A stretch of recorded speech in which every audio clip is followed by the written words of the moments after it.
Sir Jaganmohan Reddy గారు ఇందాకే press meet పెట్టారు. ఒక కొత్త చర్చకు దారితీశారు. మావిగన్ వర్సెస్ అమరావతి అని చెప్పేసి.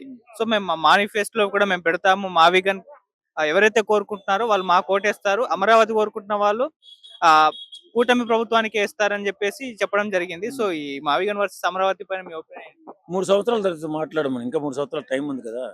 జగన్మోహన్ రెడ్డి గారు కలలు కనడం మానేసి ఇంకా 3 ఇయర్స్ టైం ఉంది. ఆ టైంలో అప్పుడు ఈయన వెర్షన్ ఏముందో ముందేమో 3 రాజధానులని ఎలక్షన్‌కెళ్ళిపోయాడు. 151 నుంచి 11కొచ్చాడు. ఈవేళ మావిగన్ అంటున్నాడు. తర్వాత ఏ స్థాయికొస్తాడో మనకు తెలీదు. ఏదేమైనా అంటే ఇప్పుడు ప్రస్తుతం ఎలక్షన్ పెట్టమని ఆయన కోరుకుంటున్నాడు. అంటే వీళ్ళు ఉన్నటువంటి ఈ 3 సంవత్సరాల టైంని కూడా క్లోజ్ చేసేసి సడెన్‌గా ఎలక్షన్ పెట్టేయండి. మనిద్దరం ఎవరు గెలుస్తారో చూద్దామని ఛాలెంజ్ చేస్తున్నాడు. అంతే కదా! కలగంటే జరగదండి. ఇప్పుడున్నటువంటి పరిస్థితిలో ప్రభుత్వం పరిపాలనలో ఉన్నప్పుడు ప్రభుత్వం చేస్తున్నటువంటి తప్పులు ఏమన్నా ఉంటే ఎత్తి చూపుతూ ప్రజలకు ఏదైనా అన్యాయం జరిగితే అన్యాయం పట్ల మాట్లాడుతూ అసెంబ్లీకి వచ్చి మాట్లాడుతూ అసెంబ్లీలోనే తీర్మానాన్ని జరుగుతాయి కాబట్టి ఆ తీర్మానాల పట్ల ఎక్కడైనా లోపం ఉందా, ప్రజలకు అన్ని అన్ని ఆ, ద- అవకాశాలు అందుతున్నాయా లేదా, సంక్షేమ కార్యక్రమాలు అందుతున్నాయా లేదా, ఎక్కడన్నా లోపం ఉందా, ఇవన్నీ మాట్లాడాలంటే గాలిలో మాట్లాడితే అవదు, అసెంబ్లీలో మాట్లాడితే అవుతుంది. ఎంత మీరు అప్పు తెచ్చారు, ఎంత ఖర్చు పెడుతున్నారు, దేనికి ఎంత ఖర్చు పెడుతున్నారు, మీరు ఏం చేస్తున్నారు, ఎలా చేస్తున్నారు, ఈ అమరావతికి ఏం ఖర్చు పెడుతున్నారు, ఇవన్నీ లెక్కలు తేలాలంటే అసెంబ్లీకి రావాలా. బయట ఉండి మాట్లాడితే పని ఎలా జరుగుతుంది, అవ్వదు కదా. అసెంబ్లీలో తీర్మానాలు అన్నీ జరుగుతాయి. ఏ పని మీదన్నా మీకు సమాధానం కావాలంటే అసెంబ్లీకి వచ్చి అడిగితే సమాధానం చెప్తారు. మనం రాత్రులు పడుకుని కలలు గంటూ ఆ కల్లో ఏవేవో మాటలు వచ్చాయని చెప్పి కల్లో ఏదోదో వచ్చిందని మాట్లాడితే పని అవ్వదు. నేనేమంటానంటే మీరు బాధ్యత గల ఒక నాయకుడిగా 5 సంవత్సరాలు నువ్వు పరిపాలన చేశావు.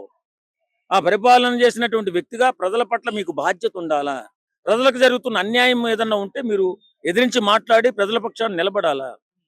అంతే తప్ప ఇప్పుడు ఎలక్షన్ పెట్టేయండి, నేను మావిగానే వెళ్తాను, మీరు అమరావతి వెళ్ళండి గెలిచేస్తుంటే ఇవన్నీ కలలో మాటలు తప్ప ఇళ్లలో మాటలు కాదు. చక్కగా మాట్లాడండి, జాగ్రత్తగా మాట్లాడండి, ప్రజల పక్షాన్ని నిలబడండి, అసెంబ్లీకి రండి. ఫస్ట్ జరుగుతున్న అభివృద్ధి పైన మీకు అవగాహన ఉంటుంది. అసెంబ్లీకి వస్తే ఏవే పనుల పైన ఏమేమి జరుగుతున్నాయి, ఏవే పనులు చేస్తున్నారు అన్ని తెలుస్తాయి. మీరు బయట కూర్చొని అసెంబ్లీకి రాకుండా నాకు అధికారం ఇస్తేనే అసెంబ్లీకి వస్తానంటే పొరపాటు, 100% పొరపాటు. నువ్వు నాయకుడిగా పనికిరావు అని చెప్పి ప్రజలు తీర్పు ఇచ్చేస్తారు. తర్వాత ఇన్ని డబ్బులు అప్పులు జరుగుతున్నాయి, అప్పులు చేస్తున్నారు. ఆ డబ్బులు ఎక్కడ ఖర్చు పెడుతున్నారు, ఎలా ఖర్చు పెడుతున్నారు తెలుసుకోవాల్సింది ఎవరు? ప్రజలకు తెలియపరచడం వాళ్ళు ఎవరు? తెలియపరచవలసింది ఎవరు? జగన్మోహన్ రెడ్డి తెలియపరచాలా. అది తెలియపరచకుండా ఏవేవో మాట్లాడుతూ మావిగాని మీరు ఇంకా 3 సంవత్సరాల టైం ఉంది, ఎందుకంటున్నాను అలా మాట్లాడడం. ఎప్పుడు ప్రెస్ మీట్ పెట్టినా ఎర్రి మాటలు, తెలుగు తక్కువ మాటలు మాట్లాడడం, ప్రజలకు దొరికిపోవడం. అంతే కదా జగన్మోహన్ రెడ్డి గారు చేసేది. అంతేనా, ఇంకేమైనా చేస్తున్నాడా? ఒకసారి ఆలోచించండి. ఒక నాయకుడు అనేవాడు ఏదైనా మనకి ప్రజల పక్షాన్ని నిలబడాలంటే అసెంబ్లీకి వచ్చి మాట్లాడాలి. నేను అసెంబ్లీకి రాను, నేను అప్పుడు అది అవకాశం వచ్చినాడు వస్తాను. అవకాశం ఇంకా 3 సంవత్సరాల తర్వాత మాట్లాడదాం. ఎలక్షన్స్, ఇప్పుడు జరుగుతున్న పరిణామాలు, ఇప్పుడు జరుగుతున్న అభివృద్ధి ఏం జరుగుతుంది, ఎలా జరుగుతుంది, ప్రజలు క్షేమంగా ఉన్నారా, పనులన్నీ అవుతున్నాయా, అమరావతి పనులు అవుతున్నాయా, రోడ్లు పనులు అవుతున్నాయా, ఇవన్నీ తెలుసుకోవాల్సింది ఎవరు? జగన్మోహన్ రెడ్డి. తెలియపరిచి ప్రజలకు తెలియపరచాలి. కానీ ఇలాంటి తెలుగు తక్కువ మాటలు ఇవన్నీ మాట్లాడుతున్నాడంటే ఇంకా ఆయన నాయకుడిగా పనికిరాడని అర్థం. పెట్టుబడిదారులను భయపెట్టడానికి ఇటువంటి కామెంట్స్ చేస్తున్నారు. ఇప్పుడు ఆల్రెడీ చెప్పేసి ఉంచామనుకో, పెట్టుబడిదారులు కొద్దిగా కన్ఫ్యూజన్ లో ఉంటారు. రేపటి రోజు జగన్మోహన్ రెడ్డి గారు వస్తే మళ్ళీ ఆ మావిగాన్ని వేస్తే అమరావతిలో పెట్టుబడులు పెట్టిన మా పరిస్థితి ఏంటని అనుకుంటున్నారు. అది ఏం అవ్వదండి. ఆయన వల్ల ఏం కాదు, ఆయన గెలిచే పరిస్థితి లేదు. ఆయనకు పరిపాలన చేత కదని ప్రజలు తీర్మానం చేశారు. కొంతమంది భయస్తులు ఉంటారు, ఎందుకు లేదో పెంటేపరం, అసలే ఫ్యాక్షన్ ఫ్యామిలీ, అది ఏదైనా అధ్వానంగా మాట్లాడి అన్యాయం చేసే అవకాశం ఉందేమో కాబట్టి వద్దులే మనకని చెప్పి కొంతమంది తప్పించుకుంటారు. కానీ జగన్మోహన్ రెడ్డి మళ్ళీ ఎప్పుడు వచ్చినా ఒకవేళ వచ్చాడు అనుకుందాం, ఏమీ చేయలేడు. సార్ మన జగన్మోహన్ రెడ్డి గారు ప్రెస్ మీట్ పెట్టారు ఇవాళ. ఒక కొత్త చర్చకైతే దారితీశారు. మావిగన్ వర్సెస్ అమరావతి అని చెప్పేసి. సో వచ్చే ఎలక్షన్స్ లో మావిగన్ కోటేసే వాళ్ళు మాకేస్తారు, అమరావతికి వేసే వాళ్ళు వాళ్ళకి వేస్తారని చెప్పేసి చెప్పారు. ఏంటి మావిగన్ వర్సెస్ అమరావతి, మరి మీరు ఆయన కామెంట్స్ పైన ఎలా? ఇది ఎలాగంటేనండి, మావిగన్ అనేది అతను ఒక స్టాండ్కి వెళ్ళాడు. ఆ స్టాండ్ కూడా సపోజ్ నెక్స్ట్ సంవత్సరం ఒకవేళ అధికారంలోకి వచ్చేసి దాని తర్వాత మళ్ళీ కూటమి ప్రభుత్వం అధికారంలో వచ్చిన తర్వాత ఏమైనా వచ్చాడు అనుకోండి, మావిగన్ కాదు కర్నూలు అవతల చిన్న పట్టణం ఏదో అంటాడు, గుంతకల్ అంటాడు. అతనికి ఏంటంటే అంతకుముందు ఈ మాట ఎందుకు, అతనికి స్టాండ్ లేదు, ఒక అవగాహన లేదు, ఒక దాని మీద దానికేంటి దాని విలువ తెలియనోడు మాట్లాడినట్టు ఎలాగంటే, ఇప్పుడు అంతకుముందు అమరావతి రాజధాని, నేను అమరావతిలోనే ఇల్లు కట్టుకుంటున్నాను అన్నాడు. పోనీ దాని తర్వాత ఎలాగంటే అమరావతికి 30,000 ఎకరాలు ఏం సరిపోతాయి, కనీసం 50,000 ఎకరాలైనా ఉండాలన్నాడు. తర్వాత ఆయన అధికారంలోకి వచ్చి ఏ రూపంలో అధికారంలోకి వచ్చినా సరే, అధికారంలోకి వచ్చిన తర్వాత ఏం మాట్లాడాడు, 3 రాజధానులు అన్నాడు. 3 రాజధానులు అని నెక్స్ట్ వైజాగ్ రాజధానికి స్థిరపడ్డాడు. వైజాగ్ లో కూడా మొత్తం మన స్థావరం ఏర్పాటు చేయ ఋషికొండను మొత్తం గోకేసి విలాసవంతమైన అతని ఇల్లు కట్టేసుకున్న తర్వాత 30 ఏళ్ళు అతనే అధికారంలో ఉంటాడన్న భావంతో చాలా మంది రెచ్చిపోయారు కూడా. అంటే ప్రతి చోట కూడా ప్రతి జిల్లా కేంద్రాన్ని కూడా పార్టీ ఆఫీస్ కింద మార్చేసి అతని సొంత ఇంటిని కూడా 30 అడుగుల ఎత్తు ఫెన్సింగ్ ఇల్లు కట్టేసుకుని ఋషికొండ గోకేసి అతను విలాసవంతమైన పెద్ద బంగళా కట్టేసుకుని అంతా చేసుకున్నాడు. తీరా అధికారం పోయేటప్పటికి ఏంటంటే ఇప్పుడు మళ్ళీ మావిగన్న అని అంటాం అంటే అతని స్టాండ్కి అతనే స్థిరం లేదండి. కాసేపు అమరావతి అని, కాసేపు 3 రాజధానులని, కాసేపు విశాఖపట్నం రాజధాని అని, కాసేపు మళ్ళీ మావిగన్నని. అతను ఏం మాట్లాడుతుంది, ఎందుకంటే అతను డబ్బులు ఇస్తున్నాడు కాబట్టి. డబ్బులు ఇచ్చిన మాత్రాన మీ వ్యక్తిత్వాన్ని మీ దాన్ని అమ్మేసుకోకండి రా బాబు. అది మంచో కాదో తెలుసుకోండి. అంతేగాని ఎవడో గుడ్డోడు పొలం దున్నేసినట్టు మనం దున్నేద్దాం అని అనుకోకండి. ఎందుకంటే మావిగన్న అంటే ఏంటి, ఇప్పుడు అమరావతి ఆంధ్రులను మెచ్చిన రాజధాని అని కొన్ని సంవత్సరాలుగా మాట్లాడుతున్నాం. 10 ఏళ్ల క్రితం నుంచి అమరావతి రాజధాని అంటున్నాం. దానికి చట్టబద్ధత వచ్చింది, కేంద్రం చట్టబద్ధత ఇచ్చింది. యాక్చువల్ గా అసలు అమరావతినే రాజధాని అని ఒప్పుకుంటే నీకు నష్టమేటి, అసలు నష్టమేటి, నీకు వచ్చిన నష్టమేటి చెప్పు.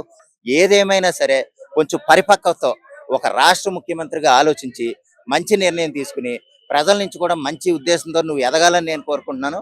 చట్టాల్లో ఉన్న కొన్ని లోపాలు ఏమవుతున్నాయి అంటేనండి, అతను ఏ విధన్నా సరే, అంటే ఎలాగా అతను ఏం చేసినా సరే ఏమన్నా సరే చట్టాలు కూడా అతనికి లోబడి ఉన్నాయంటే కారణం ఏంటంటే అందులో ఉన్న లోపాలే. అసలు ఒకటే స్టాండ్ తీసుకున్న తర్వాత ఇప్పుడు దుబాయ్లోనో అబుదాబిలోనో లేకపోతే కొన్ని అరబిక్ కంట్రీల్లో ఏంటంటే రాజు చెప్పిన మాటకు వ్యతిరేకత ఉండదు. ఇప్పుడు అమరావతి రాష్ట్రం, అమరావతి రాజధానిగా మనకు చట్టబద్ధత కల్పించినప్పుడు దాన్ని వ్యతిరేకించే హక్కు ఎవరికే లేదు అనే చట్టం కూడా స్ట్రాంగ్ గా తీసుకొస్తే గనక ఎవడో ఇటువంటి సన్నాసులు మాట్లాడే అవకాశం ఉండదండి. అప్పుడు పూర్తిగా ఆంధ్రులు మెచ్చే రాజధాని మన అమరావతి అవుద్దంటంలో సందేహం లేదు. సరే, వాళ్ళ జగన్మోహన్ రెడ్డి గారు ప్రెస్ మీట్ పెట్టారు, ఒక కొత్త చర్చకైతే దారి తీశారు ఆయన, మావిగన్ వర్సెస్ అమరావతి అని చెప్పేసి. సో మావిగన్ కావాలనుకుంటున్న వాళ్ళు వైసీపీకి ఓటేస్తారు, లేదా అమరావతి కావాలనుకున్న వాళ్ళు కూటమికి ఓటేస్తారని చెప్పేసి తేల్చి చెప్పారు. సో మరి మావిగన్ వర్సెస్ అమరావతి పైన ప్రజలు ఏమనుకుంటున్నారు, మీరేమనుకుంటున్నారు? కానీ జగన్ గారికి ముందుగా నేను నమస్కరిస్తున్నా. ఎప్పుడు మాట్లాడతాను, ఆయన విమర్శకు ప్రతిహింస చేస్తా నేను. అట్లాంటిది వాళ్ళు నమస్కరిస్తున్నా. ఎందుకంటే అది మా విగన్ కాదు, మా జగన్ పార్టీ. అది ఎక్కడుంది, అది ఎక్కడుంది? అమరావతి రాజధాని పరిధిలోనే ఉంది. మచిలీపట్నం అమరావతికి ఒక 80 కిలోమీటర్స్ ఉంటుంది. అలాగే ఇటు గుంటూరు, ఇటు విజయవాడ. నువ్వు ఇక్కడే మావిగన్ అని పెట్టి నువ్వేం చేస్తావు? ఆల్రెడీ అమరావతి, అది అమరావతి రాజధాని, అది అర్థమైందా? జగన్ గారు తెలుసుకోండి. మీకు ఈ గైడెన్స్ ఎవరిస్తున్నారో, ఈ సలహాలు ఎవరిస్తున్నారో మీరే తీసుకుంటున్నారో తెలియదు, కానీ కరెక్ట్గా తీసుకోండి. మీరు అనుకున్నట్టుగా ఆ వైజాగ్, కర్నూలు, విజయవాడ కరెక్ట్, కానీ మళ్ళీ మీరు రాంగ్ స్టెప్ తీసుకున్నారు. రాజధానే వద్దన్నారు మీరు, అవునా? అర్థం చేసుకోండి. రాజధానే వద్దన్న నువ్వు మళ్ళీ రాజధాని అని అంటున్నావు. పాపం వాళ్ళు, ఆ మహిళలు దాదాపు 5 సంవత్సరాలు, దాదాపు 1750 రోజులు చాలా బాధలు పడ్డారు. ఎండకి ఎండి, వానకు తడిసి ఎన్నో బాధలు పడ్డారు. ఏమైనా దయ చూపించావా వాళ్ళకి? ఏమైనా సంథింగ్ నువ్వు వేరే వేరే కాకుండా ఆవిడకి వాళ్ళకి ఏదన్నా ఆర్థికంగా కానీ, అమ్మా ఇలా ఉండకండి అమ్మా, వెళ్ళిపోండి అమ్మా, అదమ్మా ఇదమ్మా అని ఏమైనా చేసావా? వాళ్ళకి కంచెలు కట్టావు, వాళ్ళని తీవ్రంగా చాలా ఘోరం చేసావు, చాలా బాధలు పెట్టారా లేదా? ఇప్పుడు మళ్ళీ నువ్వు ఇక్కడే ఇదే రాజధాని మళ్ళీ నువ్వు అంటున్నావు మావిగను. పెద్ద తేడా ఏం లేదు. ఆ 3 పట్టణాలు కూడా అమరావతి పరిధిలోనే ఉన్నాయి. ఇంకోటి ఏంటంటే, మీ గురించి మీరు ఇంత మేధావులో నాకేం అర్థం కావట్లా. చిన్న పిల్లోడిని అడిగినా, పుట్టిన పిల్లోడిని అడిగినా, పోయే ముసలోడిని అడిగినా చెప్తారు. ఇదేమి అమరావతి రాజధాని బొమ్మలాట కాదు, చిన్నపిల్లలు ఆడుకునే బొమ్మలాట కాదు. మాట్లాడితే రాజధాని మార్చేయటం అది కరెక్ట్ కాదు. ఒక ప్రైమ్ మినిస్టర్ మోడీ గారు సాక్షిగా, కేంద్ర మంత్రులు సాక్షిగా, రాష్ట్ర మంత్రులు సాక్షిగా, ప్రభుత్వ అధికారులు సాక్షిగా నువ్వు సంతకం పెట్టావు అమరావతి రాజధాని అని. మాట తప్పావు, మడం తిప్పావు. మళ్ళీ ఇవన్నీ ఏంటి? మళ్ళీ మూడు ముక్కలాట మొదలుపెట్టావు. వైజాగ్ రాజధాని, కర్నూలు రాజధాని, అమరావతి రాజధాని. ఇది కరెక్ట్ కాదు. డిసిషన్ తీసుకుంటే ఏదైనా స్ట్రాంగ్ గా ఉండాలి, దానికి కట్టుబడి ఉండాలి. జగన్మోహన్ రెడ్డి గారు, ఆ, మీ టీంకి కూడా చెప్తా, ఎందుకంటే మీకు ఎవరో రాంగ్ గైడెన్స్ ఇస్తున్నారు, అది తెలుసుకోండి. ఉం? దయచేసేసి, ఎందుకంటే గతంలో ఇప్పుడు ప్రభుత్వాన్ని నువ్వు ఎందుకు చేస్తున్నావు నాకు తెలుసు. నాకు ఇంత అప్పుడు చిన్నప్పటి నుంచి కూడా నేను రాజకీయాల్లో తిరిగిన వాడిని, నాకు తెలుసు. డైవర్ట్స్ పాలు చేస్తున్నావు, ప్రభుత్వాన్ని పనులు చేయనివట్ల. ప్రభుత్వాన్ని పనులు చేయకోకుండా ఏదో ఒకటి వాళ్ళని రెచ్చగొట్టి రోజుకు ఒక సీన్ క్రియేట్ చేసి డైవర్ట్స్ పాలు చేస్తున్నారు. డైవర్ట్స్ పాలు చేయకండి. ఆ?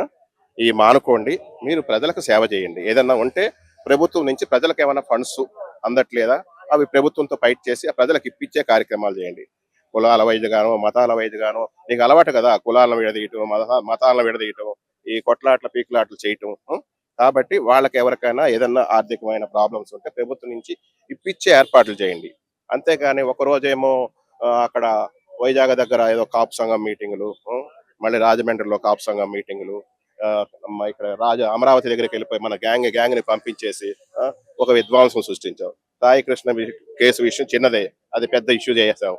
ఏది కదే నువ్వేంటంటే విధ్వంసం చేస్తావు. అర్థమైందా? విధ్వంసం కాదు, ఒక రాష్ట్రాన్ని బాగు చేసే విధంగా ప్రయత్నం చేయండి. ప్రయత్నం చేస్తే ఇంతో అంతో నెక్స్ట్ ఎలక్షన్ లో ఏదన్నా నీకు అవకాశాలు ఉంటాయి.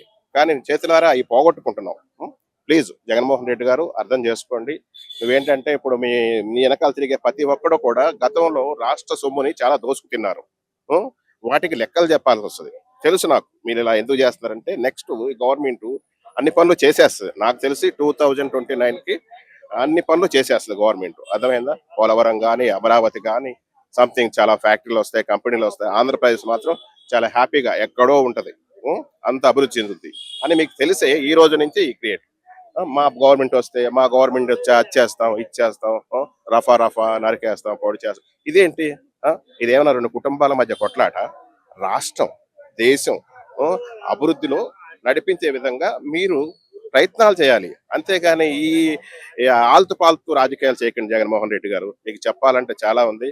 ఎందుకంటే మీరు అందరూ గతంలో చేసిన గవర్నమెంట్ శాఖల్లో మంత్రులుగా చేసిన ప్రతి ఒక్కడు ప్రతి రూపాయి లెక్క చెప్పాలి. లేదనుకో మీరు జైలుకి వెళ్లాల్సి వస్తుంది, ఊసలు లెక్కెట్టుకోవాల్సి వస్తుంది, చిప్పకూడు తినాల్సి వస్తుంది.